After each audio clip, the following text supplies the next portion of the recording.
And the answer, it's not necessarily intuitive, but when we get the question, okay, Jim, does your production outlook for the U.S., does it depend on who wins the election for 2025? And the answer is no. The regulators of U.S. production are the price and Wall Street, and in other words, investment flows.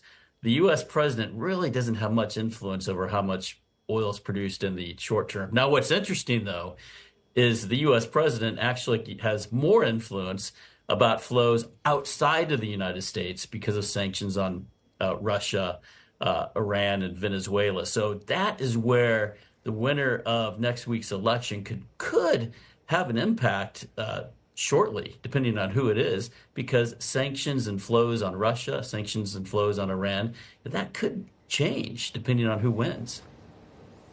And here's the thing, when you compare and contrast sanctions to, let's say, tariffs, I mean, tariffs can be done unilaterally. It doesn't need Congress for that, right? It can be done by executive order. Sanctions, though, that's a different story. He's going to need Congress, yes? Well, some are executive orders. Some you would need Congress. The sanctions, so there is some flexibility. And really, when it comes down to sanctions, it's a question of enforcement. You can have sanctions on the books. If you choose not to enforce them, then they're not going to be very effective.